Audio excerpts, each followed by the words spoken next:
हमारे पास Cricbuzz live पे एक सवाल आया है, हमारे दर्शकों का सवाल।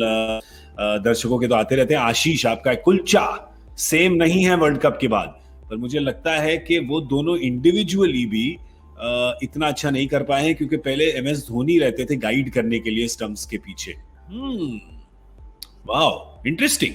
आई feel they are failing to read. अच्छा, तो पहले कह रहे हैं कि इनकी जो कामयाबी थी उसका श्रेय एमएस धोनी को भी जाता है, क्योंकि हम सुनते थे पीछे से, कैसे कहते थे, आगे डाल, आगे पीछे डाल दे, इसके पैर हिल रहे हैं, साइड ले जा। सेम साउंड करा ना। वीरू, आप लेंगे सवाल?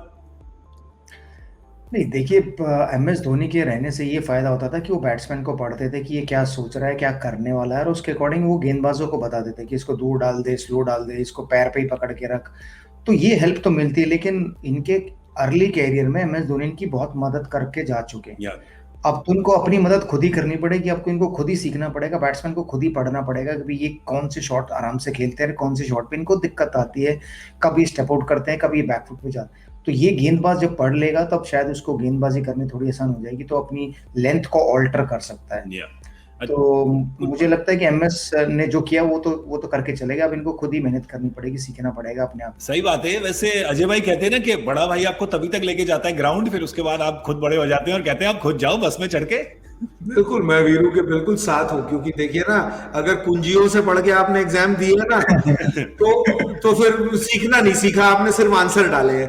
तो आप उस तरह से भी इसको देख सकते हैं कि भाई आंसर पढ़ा, बस वही लिख दिया, समझे नहीं गेम को। तो ये एक एवोल्यूशन है, ये भी होगी इनके साथ, लगता नहीं क्योंकि इतना टाइम मिलेगा। देखिए, बिफोर धोनी आफ्टर धोनी के नंबर बिल्कुल अलग कहानी बता रहे हैं।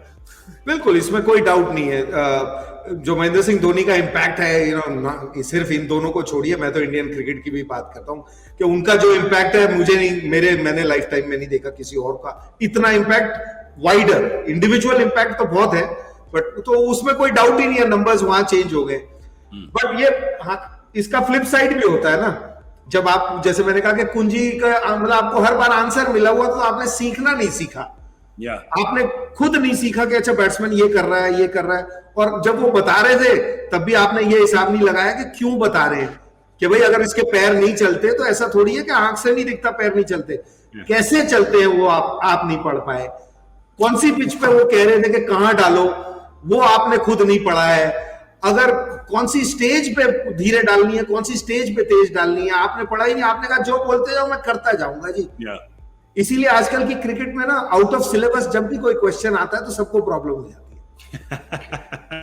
सही बात है। इम्पैक्ट जरूर है, लेकिन इसका हर इम्पैक्ट का कोई ना कोई फ्लिप साइड होता है। पर हम एमएस धोनी की बात कर रहे हैं और यहाँ पे हमारे दो भाई बैठे हुए हैं, इनको कभी प्रॉब्लम नहीं होती थी जब आउट ऑफ सिलेबस क्वेश्चन आता था, क्योंकि इनको सिलेबस ही नहीं पता था। तो भाई कुछ आउट ऑफ सिलेबस है ही नहीं, कुछ भी ले आओ, हम तैयार हैं।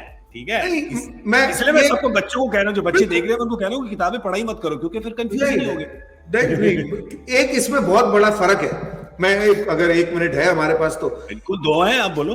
वीरू के टाइम तक भी जो अंडर 15 खेलता था, अंडर 19 खेलता था, जब कप्तान था कोई आदमी या प्लेयर था, वो जब टॉस जीतता था या हारता था ना, खुद डिसीजन लेता था, फिर वो पिच देखता था, फिर गलती होती थी सीखता था, वो करते करते करते आगे जाता था।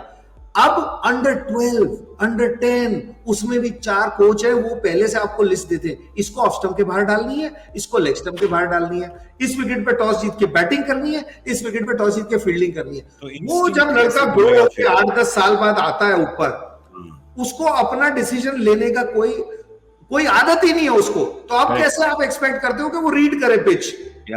आई थिंक ये जनरेशनल प्रॉब्लम है। और ये जैसे एजुकेशन का तो मुझे पता नहीं, हम गए नहीं कभी स्कूल कॉलेज, लेकिन क्रिकेटिंग एजुकेशन में ये बहुत बड़ा फर्क आया है कि आप बचपन में लोगों को गलतियां करने नहीं दे रहे, तो वो सीखेंगे काम।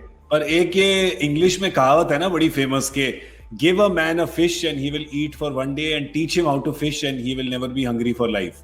तो मतलब आपने अगर एक दिन मच्छी खिला दी तो उस दिन तो खा के पेट भर जाएंगे, पर आप उनको मछली पकड़ना सिखाओ कि बाहर जाके कैसे पकड़ते हैं। तो यही हो रही थी यहाँ पर चर्चा।